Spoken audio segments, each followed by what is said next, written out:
Hello అండి, అందరికీ good afternoon. మీరు చూస్తున్నారు జీకే లుక్స్ 2.0 ఛానల్. ప్రజెంట్ ఉన్న సిచ్యువేషన్ లో మన ఫౌండర్ పరిస్థితి ఏంటి అని చెప్పి చాలా మంది అయితే కామెంట్స్ అడుగుతున్నారు. అలాగే జీకే గారు, మీరు దాదాపు 3 days గా ఆన్ పేస్ గురించి వీడియోలు చేయట్లేదు ఎందుకు అని కూడా చాలా మంది అడుగుతున్నారండి. అలాగే కొన్ని డేట్స్ టయాలు కూడా బయటకు వస్తున్నాయి. దాని గురించి మనం రేపు మాట్లాడుకుందాం. ఎందుకంటే సబ్జెక్ట్ చెప్పామంటే ఒక వారం రోజు మొత్తం కవర్ చేద్దామని చెప్పి బేసిక్ గా నేను కొన్ని సబ్జెక్టులు అనేవి చెప్పట్లేదు అనమాట. కానీ ఆ సబ్జెక్ట్ ని మీరు ఎంతవరకు తీసుకుంటున్నారు అని చెప్పి నేను చెక్ చేసినట్టయితే చాలా మంది మన వాళ్ళు ఆ, ఏదైనా ఒక సబ్జెక్ట్ నేను మొత్తం రీసెర్చ్ చేసి మొత్తం నేను 2-3 గంటలు కూర్చొని అంత చెప్తుంటే అలాంటి విషయాలన్నీ పక్కన పెట్టేసి కేవలం ఎవరో ఏదో పంపిస్తే దాన్ని మాత్రం నమ్మి దాని మీద ఫోకస్ చేయడం అనేది కొద్దిగా ఇబ్బంది కనిపిస్తుంది బేసిక్ గా. ఓకే, ఇవన్నీ పక్కన పెట్టేస్తే అసలు మన ఫౌండర్స్ పరిస్థితి ఏంటండి ప్రజెంట్ సిచ్యువేషన్ లో? నేను ఒకటే చెప్తున్నానండి, కంపెనీ నుంచి అయితే అఫీషియల్ గా ఎటువంటి ఇన్ఫర్మేషన్ అప్డేట్స్ రావట్లేదు. ఓకే, రేపు మార్నింగ్ అలా ఏమైనా వస్తుందో లేదో ఒకసారి చెక్ చేద్దాం. ఎందుకంటే మనకి ఫిబ్రవరి లాస్ట్ డే కాబట్టి ఏమైనా వస్తుందేమో రేపు మార్నింగ్ చెక్ చేద్దాం. దాంతోపాటు మీకు ఏం డౌట్స్ ఉన్నా సరే కింద కామెంట్ సెక్షన్ అడగండి. రేపు వాటి గురించి కూడా ముందు సబ్జెక్ట్ చెప్పి దాని గురించి కూడా చెప్తానికి ప్లాన్ చేస్తాను. ఓకే, ఇప్పుడు ఉన్న ఈ పొజిషన్ లో చాలా మంది చాలా రకాలుగా ఫౌండర్స్ ని మభ్య పెడుతున్నారే తప్ప బేసిక్ గా ఎవరి దగ్గర ఇన్ఫర్మేషన్ లేదన్నది వాస్తవం అండి. ఓకే, ఎవరి దగ్గర ఇన్ఫర్మేషన్ లేదన్నది 100% వాస్తవం అన్నమాట. అందుకే నేను కూడా బేసిక్ గా తగ్గించాను. ఎందుకంటే చాలా మంది డైలీ వీడియోలు చేస్తున్నామని బాధపడే వాళ్ళు కొంతమంది ఉన్నారు, చేయమని చెప్పే వాళ్ళు చాలా మంది ఉన్నారు అనుకోండి. అలాగని చెప్పి మీ మనోభావాలతో నేను ఆడుకోలేను కదా, ఎందుకంటే నాకు మనస్తత్వం ఉంది, నాకు ఎలాగో వర్క్ ఫుల్గా ఉంటుంది. అందుకే నేను కొంచెం పనికొచ్చే సబ్జెక్ట్ మీద ఫోకస్ చేసి వేరే వేరే సబ్జెక్టులో మీకు ఇన్ఫర్మేషన్ అనేది మంచిగానే ఇస్తున్నాను అనుకుంటున్నాను. ఓకే, కాబట్టి ఇలాంటి పొజిషన్ ఉన్నప్పుడు చాలా మంది ఏం చేస్తున్నారంటే రకరకాల కాన్సెప్ట్ లోకి ఫౌండర్ ని తీసుకెళ్తున్నారు అనమాట. ఓకే, ఈ రకరకాల కాన్సెప్ట్ లో ఎక్కువగా మనం బలవుతున్న కాన్సెప్ట్ ఏంటంటే ఆల్రెడీ మార్నింగ్ వీడియో, ఈ రోజు డేట్ వచ్చేసి 27 ఫిబ్రవరి. మార్నింగ్ వీడియో ఎవరైనా మిస్ అయ్యి ఉంటే దయచేసి మార్నింగ్ వీడియో కూడా ఒకసారి చెక్ చేయండి. నేను దాన్ని షార్ట్ అండ్ స్వీట్ గా 2 ముక్కల్లో చెప్పేస్తాను. క్రిప్టో కరెన్సీ ప్రాజెక్ట్స్, అవి కూడా డబ్బులు పెట్టే ప్రాజెక్ట్స్, వాటిని ఆర్ఓఈ స్కీమ్ అంటారు అన్నమాట. దానికి ఎన్ని రకాల పేర్లు పెట్టినా సరే వాటి స్కీమ్ పేరు అయితే అదే మాట, రిటర్న్ ఆఫ్ ఇంట్రెస్ట్ రేట్ అని మనం అనుకోవచ్చు అన్నమాట. ఇలా ఆర్ఓఈ స్కీమ్లు అనేవి ఎలా ఉంటాయంటే కొంతమంది వారంగా ఇస్తారు అమౌంట్, కొంతమంది 15 రోజులకి ఇస్తారు, కొంతమంది నెలకి ఇస్తారు. ఫస్ట్ లో నేను ఎగ్జాంపుల్ కి పలానా జీకే లుక్స్ అనే వ్యక్తి దాంట్లో 10,000 ఇన్వెస్ట్మెంట్ చేసిన తర్వాత స్టార్టింగ్ స్టేజ్ లో ఉన్నప్పుడు, అంటే ఆ కంపెనీ స్టార్టింగ్ స్టేజ్ లో ఉందనుకోండి, అంటే రీసెంట్ గా ఒక 3 months 4 months ముందు లాంచ్ అయింది ఏ క్రిప్టో కరెన్సీ అయినా, ఇంక్లూడింగ్ మీరు చేసేది ఏదైనా సరే. ఉదాహరణకి చెప్తున్నా, మళ్ళీ వాటి పేర్లు చెప్పాలంటే చాలా మంది కామెంట్ సెక్షన్ లో పర్సనల్ కూడా చాలా పెట్టారన్నమాట. జీకే గారు దీని నమ్మచ్చా చూడండి, జీకే గారు దీని నమ్మచ్చా చూడండి అని. అంటే ఇన్ని కాన్సెప్ట్ల మీద మన వాళ్ళు డిపెండ్ అయిపోయి ఇక్కడ ఏమైంది అనేది మనకు అర్థం అవుతుంది అన్నమాట. అంటే బేసిక్ గా చెప్పాలంటే ఒక దగ్గర ఆన్ పేస్ అనేది దగ్గర మనం కలిసాం, కానీ విచ్ఛిన్నం అయిపోతుంది. ఎందుకు విచ్ఛిన్నం అయిపోతుంది అంటే బేసిక్ గా కంపెనీ లేట్ అవ్వడం ఒకటి, రెండోది వచ్చేసి ఇక్కడ ఇన్కమ్ ఏదో ఇరగదీసేస్తుందనే మనం ఊహించుకొని వచ్చాము. బట్ మనం అనుకున్న రేంజ్ లో ఇన్కమ్ రాకపోగా అప్డేట్స్ కూడా డిలే అవడం చేత మన మైండ్ సెట్ అనేది ఆ రకంగా విచ్ఛిన్నం అవుతుంది అనమాట. అంటే డిఫరెంట్ కేటగిరీలోకి మనం వెళ్ళడం జరుగుతుంది. కానీ మనం వెళ్ళే పొజిషన్ లో సరిగ్గా వెళ్తున్నామా లేదని చూసుకోవాలి. ఈ పొజిషన్ లో మన ఫౌండర్స్ అని చెప్పుకొని నేను ఆన్ పేస్ లో ఫౌండర్ని, నేను ఈ కంపెనీలో పెట్టుబడి పెట్టాను కాబట్టి నువ్వు కూడా ఈ కంపెనీలో పెట్టుబడి పెట్టు, నేను పెట్టి ఆల్రెడీ 3 months అయింది, నేను 10,000 పెడితే 50,000 వచ్చింది కాబట్టి నువ్వు కూడా పెట్టు అని చెప్పి మభ్య పెట్టు, ఇంకేదో చెప్పు. అంటే బేసిక్ గా వీళ్ళు కూడా ఒక ఆశ అండి, ఎవరికైనా ఒక ఆశ, డబ్బు అనేది మీకైనా నాకైనా ఆశే. పెడతానంటే ఆశ, కొడతానంటే భయం అని చెప్పి మనం సామెతలు ఎప్పుడు వింటనే ఉన్నాం. కాబట్టి అవతల పెడతారంటే ఆశగా మనం వెళ్ళిపోతాం, కానీ వాళ్ళు మనం స్కామ్ చేశారని తెలిసిన తర్వాత మళ్ళీ బాధపడతాం అన్నమాట.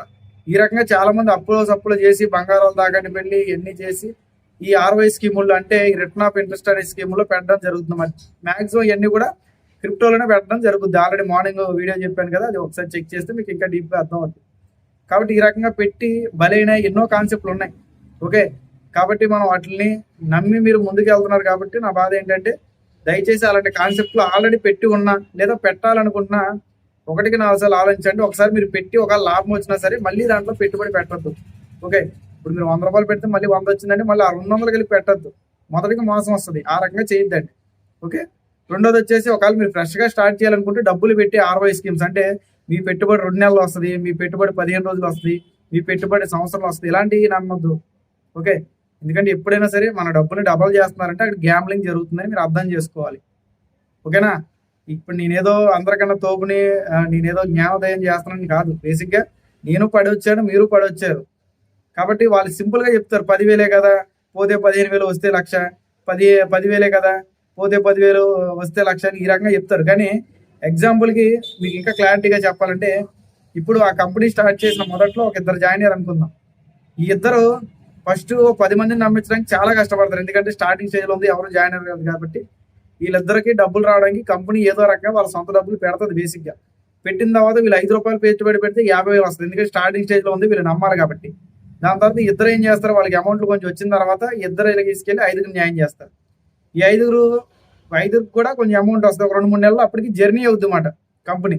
దాని తర్వాత ఈ 5గురు తీసుకెళ్తేప్పుడు ఈ 5గురు తీసుకెళ్లి ఇంకో 5 మందికి మొత్తం 10. ఈ 10 మంది కాస్త 100 కాస్త 50 కాస్త 1,00,000 ఇలాగా వాళ్ళ యొక్క మెంబర్స్ పెరిగే కొద్ది వాళ్ళ యొక్క ఏదైతే డొమైన్ ఉందో ఆ డొమైన్ వాళ్ళ సంవత్సరంకో, అర సంవత్సరంకో, 2 సంవత్సరాలకో, 3 సంవత్సరాలకో రిజిస్ట్రేషన్ చేసుకుంటారు. బేసిక్ గా వీళ్ళు ఏం చేస్తారు, డొమైన్ మీద లోడ్ పడుతుందని, ప్రెషర్ పడుతుందని, మెయింటెనెన్స్ అని చెప్పి, అప్డేట్స్ అని చెప్పి ముందుగా కొద్దిగా డొమైన్స్ లో చేస్తారు. మీకు విత్డ్రా ఇచ్చే పొజిషన్ కూడా వారంకి ఇచ్చేసి కాస్త నెలకి ఇచ్చేసి కాస్త 2 నెలలు కాస్త 6 నెలలకి, దాని తర్వాత మొత్తానికి పూర్తిగా జీరో అయిపోద్ది అన్నమాట. కాబట్టి మీరు ఏం చూస్తారు, ఆ మొదట వచ్చిన 10 మందిని, దాని తర్వాత వచ్చిన 100 మందిని, దాని తర్వాత వచ్చిన 10,000 మందిని మాత్రమే చూపించగలరు. కానీ ఫెయిల్ అయిన వాళ్ళని నేను చూపించమంటే లక్షల్లో చూపించగలను. ఏ కాన్సెప్ట్ అయినా పెరల వైన్ కానివ్వండి, కీబో కానివ్వండి, ఇంకా చాలా ఉన్నాయి. రీసెంట్ గా వచ్చిన గ్రో కాయిన్ జాయింట్ కానివ్వండి, ఇవన్నీ కూడా 1 year తర్వాత ఎంతమంది సక్సెస్ అయ్యారు, ఎంతమంది ఫెయిల్ అయ్యారో చూసుకున్నట్టయితే సక్సెస్ రేట్ 10% నుండి ఫెయిల్యూర్ రేట్ 90% ఉంటుంది. ఓకే, కాబట్టి 1,00,000 మంది ఇన్కమ్ 10,000 మందికి ఇస్తున్నారు. ఆ 10,000 మంది ఇన్కమ్ ప్లస్ ఈ 1,00,000 మంది ఇన్కమ్ కూడా కంపెనీకి పోతుందన్నమాట. ఓకే, ఇంత లాజిక్ గా చెప్పినా కూడా మీరు అట్లా పెట్టుబడి పెడితే నేనైతే బేసిక్ ఏం చేయలేను. ఎందుకంటే ఫౌండర్ అనే ఒక పదాన్ని వాడుకుని వీళ్ళు చేస్తున్న ఈ స్కామ్లు చూస్తే నాకు బాధ వేస్తుంది. ఎందుకంటే ఇప్పుడు నాకే కావాలి, దాంట్లో నేను పెట్టాలని, నేను పెట్టే సైలెంట్ గమ్మును కూర్చోవాలి. ఇంకోటి న్యాయం చేసి ఆడతో పెట్టించి నీకు వద్దని చెప్పకూడదు. ఓకే, ఎందుకంటే లాభం వస్తే ఎవరు మనకెవరు, నష్టం వచ్చినా సరే ఎవరు మనకెవరు ఇలాంటి స్కీముల్లో. ఓకే, కాబట్టి అర్థం చేసుకోండి, ఎవరు కూడా ఇలాంటి వాటిలో పెట్టుబడులు పెట్టద్దు. ఎవరైనా సరే మనం ఫౌండర్స్ మన ఇందులో జాయిన్ అవ్వాలి, అందులో జాయిన్. ఇప్పుడు నేను వేరే చెప్తున్నా సరే ఫౌండర్స్ అందరూ ఇందులోకి రండి, ఫౌండర్స్ పర్టికులర్ గా రండి అని చెప్పి ఎప్పుడు ఫౌండర్లకు డిపెండ్ అయ్యేలాగా నేను చెప్పాలా. ఓకేనా, ఎందుకంటే బేసిక్ గా మనం చెప్పే పద్ధతి ఎలా ఉండాలంటే, ఎవరైనా సరే ఫస్ట్ కొత్తగా మన ఛానల్ చూస్తున్న వాళ్ళైనా, ఆల్రెడీ చూసిన వాళ్ళైనా సరే చెప్పే సబ్జెక్టు పూర్తిగా డీప్ గా ఉండాలి. అంతేగాని కేవైసీలని, విత్డ్రాలని ఇవన్నీ ప్రూఫ్లు చూపిస్తారు. ఎత్తికిపోయిన తర్వాత మరి ఏ ప్రూఫ్లు ఉండవు, కంపెనీకి అడ్రస్సే ఉండదు మనకి. ఓకే, ఎందుకంటే మనం గతంలో ఆల్రెడీ పడ్డాం కదా. సతీష్ గౌడ్ అనే వ్యక్తి ఆన్ బేస్ లో ఒక గట్టి లీడరు, డైరెక్ట్ గా 996 డైరెక్ట్ టీం ఉంది. వీళ్ళు గ్లోబల్ లీడర్స్ కోసం పెద్ద లీడర్లకి ఈయనకి గొడవలు జరిగినాయి. దాని తర్వాత లీడర్స్ అందరూ సపరేట్ అయిపోయారు. ఓకే, దాని తర్వాత ఈయన ఒక కంపెనీ తీసుకొచ్చాడు, ఎస్పెక్ట్ ఇంప్రా అని. ఆన్ బేస్ అంతా వేక్ అని చెప్పి అప్పుడే అనౌన్స్మెంట్ చేశాడు ఈయన. అంటే ఫస్ట్ ఆన్ బేస్ లేపింది ఈయనే. ఆన్ బేస్ లో 1000 మంది డైరెక్ట్ టీం జాయిన్ చేసుకున్న క్యాండిడేట్ ఈయనే. దాని తర్వాత ఆన్ బేస్ లో ఒక 7 లక్షలు కూడా తిన్నానని కూడా చెప్పాడు ఆయనే. ఓకే, ఆన్ బేస్ లో ఎవరికి డబ్బులు రాపోయినా దరిద్రం ఏంటంటే స్కామ్ ఫేక్ అని చెప్పినోడికి వచ్చింది.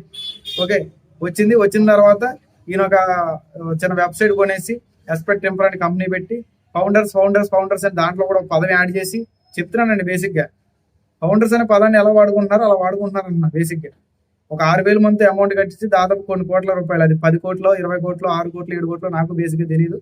నేను కూడా దాంట్లో 5,000 ఇన్వెస్ట్మెంట్ చేశా, కానీ ఎవరిని కూడా జాయిన్ చేయాలి. ఎందుకంటే సరదాగా నేను చేసి అసలు వెబ్సైట్ ఏంటి, దాంట్లో ఏముంటుంది కథ, అది ఎలాగో పోద్దని నాకు తెలుసు బేసిక్ గా. ఎందుకంటే క్రిప్టో కరెన్సీలో నిలబడిన వాళ్ళు లక్షల్లో 10 మంది మాత్రమే నిలబడగలరు, సొంతగా ప్రాజెక్టులు తెచ్చేవాళ్ళు. ఓకే, కాబట్టి ఇప్పుడు ఆయన అడ్రస్ ఉన్నాడంటే లేడు. దాని తర్వాత మన Jaswant Singh Jessy trading company A² trade అని చెప్పి ఓవర్గా బిల్డప్ ఇచ్చాడు. దాంట్లో కూడా నేను కొంత ఇన్వెస్ట్మెంట్ పెట్టాను, నా వల్ల కూడా కొంతమంది పెట్టారు, కానీ భారీ అమౌంట్లో పెట్టించలేదు. మంచిగా చెడో లాస్ అయింది. లాస్ అయితే అయింది ఖచ్చితంగా, చెప్తాను కదా. మంచిగా చెడుగా పెట్టాము కానీ లాస్ అయింది. కాబట్టి నేను చెప్తున్నాను కదా, ఆల్రెడీ ఇండియాలో ఉన్న కంపెనీ, ఇండియాలో తిరుగుతున్న మనుషులు, మనతో పాటు తిరుగుతున్న మనుషులు ఆ కంపెనీలు ఎండీలతోనే, సీఈఓలతో మాట్లాడి పెట్టిస్తేనే కంపెనీలు ఉండట్లా, క్రిప్టో కరెన్సీ కంపెనీలు. అలాంటప్పుడు అసలు తలా తోక లేకుండా, ఆఫీస్ తెలియకుండా ఆడు ఎక్కడో ఫారెన్లో ఉంటాడు, వాడిని మనం పట్టుకోలేము, వాడిని ఏం పీకలేము, ఏది చేయలేము ఏదైనా ప్రాబ్లం వస్తే. అలాంటప్పుడు మనం ఏం చేసి ఏ నమ్మకంతో పెడతాం? మనం పెట్టడం అది మన బాధ్యత. పెట్టించేటప్పుడు ఖచ్చితంగా మనం దానికి చూసుకోవాలి. ఇప్పుడు A² ట్రేడ్లో లాస్ వచ్చింది, నాకు వచ్చిన అమౌంట్ని నాకు ఎంతవరకు వచ్చిందో అంత కూడా నేను పనిచేశాను. అది విత్ ప్రూఫ్తో నేను చాలాసార్లు వీడియోలో కూడా చూపించాను. అది ఎవరికైతే మనం పెట్టించామో వాళ్ళకి ఇచ్చాము అంతవరకే. ఎందుకంటే అందరికి ఇవ్వాలంటే మనం ఇవ్వలేం కదండి, ఎందుకంటే మనకు వచ్చింది అంతా దాన్ని బట్టి ఇవ్వాలి. ఓకే, దాన్ని బట్టి ఆ అమౌంట్లో లాస్ అయ్యారు చాలా మంది. ఎంత లాస్ అయినా నా వల్ల లాస్ అయినట్టే కదా. మొత్తం మీద 4 lakhs ఎంతో లాస్ వచ్చింది అనమాట. అంటే 4 లక్షల దాకా పెట్టుబడి పెట్టారండి, దాంట్లో 1.5 దాకా వచ్చిన అమౌంట్లు ఒక 2.5 లక్షల దాకా లాస్ అయ్యింది. ఎందుకంటే మనం ఇప్పుడు కూడా ఎక్కువ పెడతానన్న వాళ్ళతో కూడా తక్కువ పెట్టించాం కాబట్టి. లేదు తక్కువ పెట్టిస్తానంతో ఎక్కువ పెట్టించాను అనుకోండి, నాకేదో కమిషన్కి కకృత పడి వాళ్ళు ఇంకా ఎక్కువ అమౌంట్ లాస్ అయ్యేవాళ్ళు. వాళ్ళు ఎక్కువ అమౌంట్ లాస్ అయితే వాళ్ళకి ఎంత బాధ ఉందో దానికి 2 రెట్లు నాకు బాధ ఉంటుంది అన్నమాట. ఓకే, ఎందుకంటే మన కమ్యూనిటీ కదా, మన వల్ల వచ్చారు కదా, ఇబ్బంది పడ్డారు కదా, ఆ బాధ నాకు ఎక్కువ ఉంటుంది. కానీ బేసిక్గా చెప్తున్నాను, ఇలాంటి క్రిప్టో కరెన్సీల జోలికి వెళ్ళొద్దు. ఒకవేళ వెళ్ళినా కొత్త వాళ్ళు జాయిన్ చేయొద్దు. లాభమో నష్టం మీ వరకే తీసుకోండి. అందులో లాభం వస్తే తీసుకోండి, నష్టం వస్తే మాత్రం వేరే వాళ్ళు జాయిన్ చేసి వాళ్ళతో పాటు మీరు ఇబ్బంది పడదు. ఓకే, ఎందుకంటే మీరు దిగేటప్పుడు ప్యాకెట్ అనుకుని దిగారు కదా, ఆశ ఆడుకు పడద్దు, మనకు పడచ్చు. మ్యాక్సిమం ఆశ మనకు పడేది చాలా తక్కువ, ఆశ కంపెనీ వాడికి పడేది ఎక్కువ. అంటే వాడికి తెలిసి వాడు వెళ్ళిపోతాడు అన్నమాట. దాని తర్వాత వాడు ముఖం తెలిసినా మీరు ఏం చేయలేరు బేసిక్గా, ఎందుకంటే వాడు ఎక్కడో అప్డేట్లో ఉంటాడు. ఆల్రెడీ మార్నింగ్ వీడియో చూడండి, 27 ఫిబ్రవరి మార్నింగ్ వీడియో చూస్తే మీకు అర్థమైంది. కాబట్టి ఫౌండర్స్ పేరు చెప్పుకొని ఎవరైనా ఇలాంటి ఆటలో చేపిస్తే జాగ్రత్తగా ఉండండి. ఓకే, ఇంకా ఆన్ బేస్ గురించి అసలు ప్రెజెంట్ ఏం ట్రెండింగ్లో ఉంది ఏంటనేది రేపు మార్నింగ్ మనం మాట్లాడుకుందాం క్లియర్గా. ఓకేనండి, థ్యాంక్ యూ. ఇంకా మన ఛానల్ సబ్స్క్రైబ్ చేసుకోండి, ఇంటర్లింక్లో రిజిస్ట్రేషన్ చేసుకోకపోతే రిజిస్ట్రేషన్ చేసుకోండి. ఎందుకంటే ఫ్రీ కరెన్సీలు చేసుకున్నాం, దానివల్ల నష్టం అయితే ఏం లేదు కదా. డబ్బులు పెట్టినప్పుడు మహా అయితే మనం కొద్దిగా టైం అనేది వేస్ట్ అవుతుంది. ఒకవేళ ఏదైనా తేడా వస్తే, మ్యాక్సిమం తేడా రాదు, వస్తే టైం మాత్రం వేస్ట్ అవుతుంది, అంతకుమించి మనకు కోల్పోయేది ఏమి ఉండదు. మనం ఇక్కడ మీతో పాటు నేను కూడా టైం కేటాయిస్తున్నాను కదా. ఓకే, థ్యాంక్ యూ అండి. సబ్స్క్రైబ్ చేసుకోండి, లైక్ చేయండి, షేర్ చేయండి వీడియో.